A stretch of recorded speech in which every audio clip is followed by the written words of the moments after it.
Did Kobe Bryant really use one-on-one games as psychological warfare to establish dominance over new Lakers teammates? The answer might surprise you, and it's sparking a heated debate among NBA legends. When Los Angeles Clippers head coach Tyronn Lue recently dropped a fascinating story about his former Lakers teammate Kobe Bryant, basketball fans everywhere started paying attention. According to Lue's account, the Black Mamba had a specific ritual. Whenever fresh faces joined the Lakers roster, Kobe would immediately challenge them to one-on-one matchups. The purpose? To send a crystal-clear message that this was his team, his house, and his rules. But here's where it gets controversial. Seven-time NBA champion Robert Horry isn't buying it. Not even a little bit. During a recent episode of his Big Shot Bob podcast, Horry threw cold water all over Lue's narrative with the bluntness that made him famous during his playing days. Ty Lue must be getting paid from that account, because I don't remember any of this stuff, Horry declared with characteristic directness. It must have been after I was gone, because he might have played against someone like Devine George, but he certainly wasn't challenging any veterans, because vets don't participate in that kind of nonsense. Now, here's the thing that makes this disagreement particularly intriguing. The timeline doesn't quite add up in Lue's favor. Horry spent 6 crucial years with the Lakers from 1997 to 2003, covering the entire three-peat era when the team was absolutely dominant. If Lue was referencing incidents during this golden period, Horry would have been right there in the thick of it.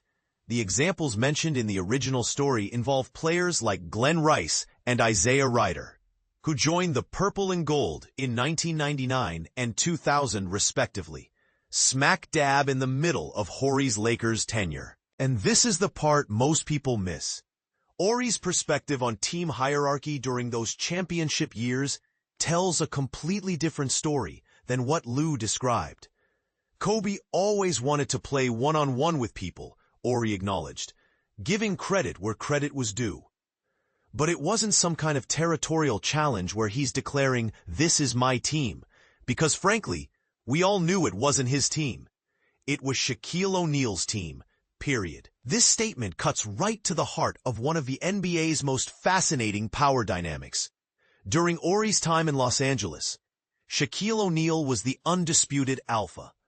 The Big Diesel captured the 2000 regular season MVP award and dominated the finals MVP conversation for all 3 championship runs from 2000 to 2002.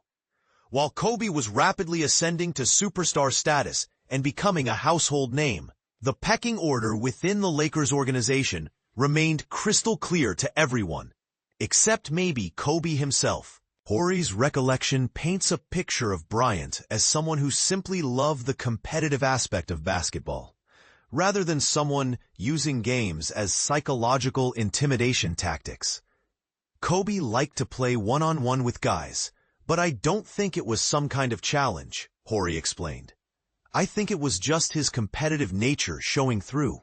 He used to treat us like test dummies for whatever he was working on. He'd say something like, "I'm going to work on my left-hand jumper today," and then use us to practice it. This perspective offers a more nuanced view of Bryant's motivation. Rather than calculated mind games designed to establish dominance, Horry suggests these one-on-one sessions were simply Kobe being Kobe, relentlessly competitive and constantly seeking to improve his craft, even if it meant turning teammates into unwilling practice partners. But I don't think he was challenging people and declaring, "This is my team," Horry emphasized, because think about it. When I was there, whose team was it really? It was Shaq's team. There wasn't any question about that whatsoever. Of course, there's always the possibility that both men are telling their version of the truth. Horry did acknowledge that he might have missed some of these alleged confrontations due to his practice schedule. "I used to either arrive at practice early or leave late," he noted. "So these games could have potentially happened when I wasn't around." However, he makes a compelling point. If this were truly some kind of established ritual that Kobe regularly performed, Wouldn't a veteran teammate and locker room presence like Horry have at least heard whispers about it? The tragedy is that we'll never get the definitive answer from the one person who could settle this debate once and for all. Kobe Bryant's untimely death in that devastating helicopter crash in January 2020 robbed the basketball world of not just an incredible talent, but also the chance to hear his side of stories like this one. What makes this disagreement even more fascinating is the genuine respect and admiration Horry continues to show for his former teammate.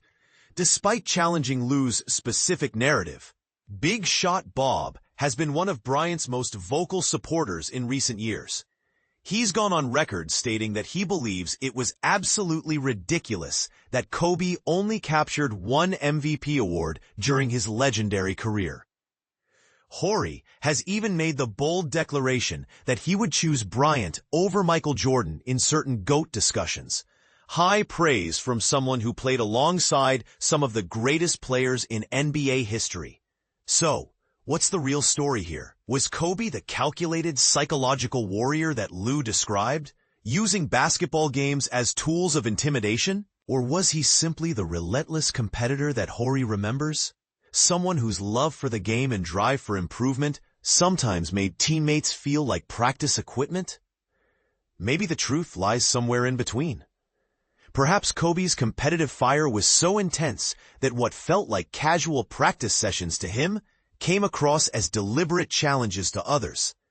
Or maybe different teammates experienced different versions of the same player, depending on the timing, circumstances, and their own place in the team hierarchy. What do you think? Was Kobe Bryant engaging in calculated mind games to establish dominance? Or was this simply his legendary competitive spirit being misinterpreted? Could both veterans be right about their own experiences with the same player? And here's the really controversial question. Even if Kobe was using these games as power plays, would that make him a better or worse teammate? Drop your thoughts in the comments. This is the kind of debate that could go on forever, and I have a feeling Lakers fans are going to have some very strong opinions on both sides.